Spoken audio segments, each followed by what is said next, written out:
Bonjour les amis.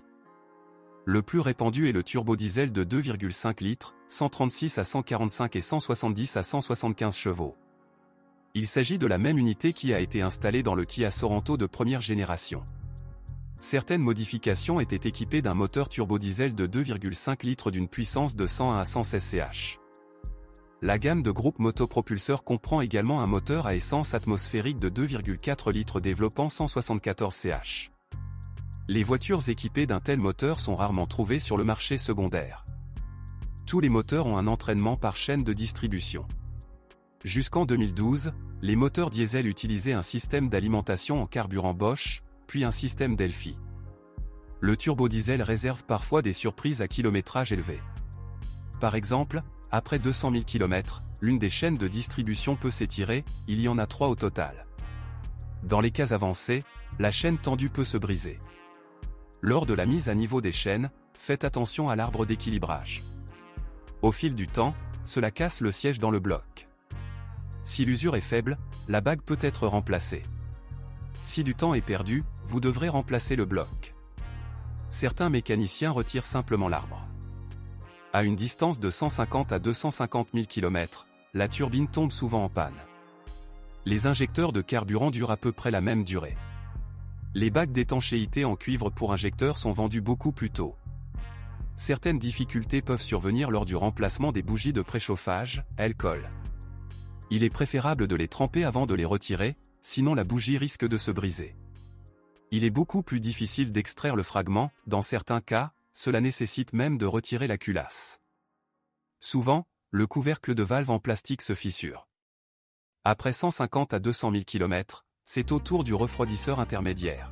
Bonjour les amis, vous cherchez une voiture d'occasion, vous devez prêter attention au site web carm.pro. Carm.pro est grand catalogue de voitures, moteurs, boîtes de vitesse. Et le meilleur, c'est que vous pouvez trouver des informations sur les pannes de n'importe quelle pièce. Complètement gratuit. Allez sur le site web carm.pro et découvrez tous les éventuels points faibles des voitures d'occasion.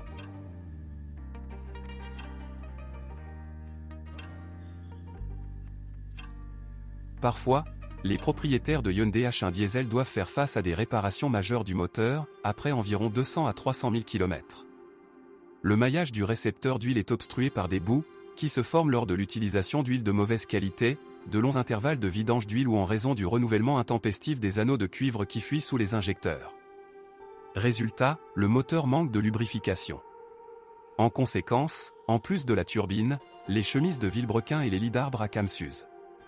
Dans les cas avancés, vous devrez installer un bug ou un nouveau short block.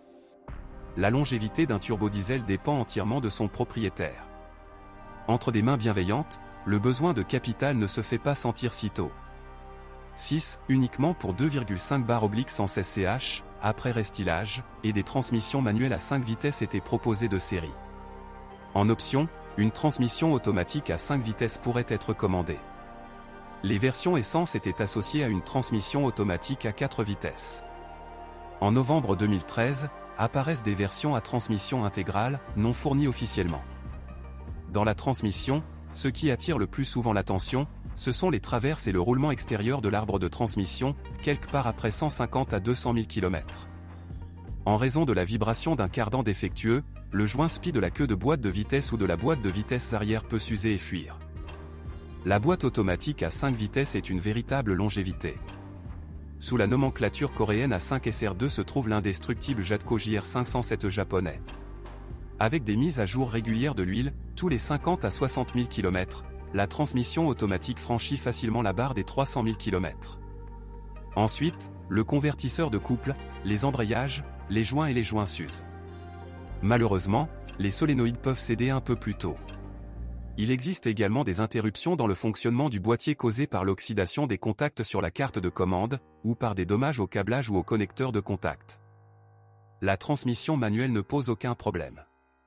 L'embrayage dure plus de 200 à 300 000 km. La suspension avant est indépendante, type McPherson, la suspension arrière, dépendante, pour les voitures particulières, ou à lame, pour les camions. Les blocs silencieux et les rotules des bras de suspension avant doivent souvent être remplacés après 100 000 à 150 000 km.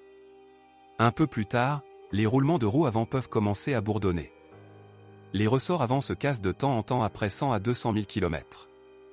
Durant la même période, les amortisseurs avant sont également vendus. Dans la suspension arrière, seuls les amortisseurs et les ressorts affaissés doivent être mis à jour. Après 100 à 150 000 km, la crémaillère de direction peut fuir ou cogner. Les Hyundai importés de Corée du Sud ne disposent pas de protection anti-corrosion supplémentaire, ce qui inquiète les propriétaires. Heureusement, la carrosserie n'est pas sujette à la corrosion. Après 3 à 5 ans, des taches rouges ne se trouvent que sur la porte arrière, sous le vitrage. Mais les tubes sous le fond se corrodent activement. Ils devront peut-être être remplacés après 3 à 5 ans.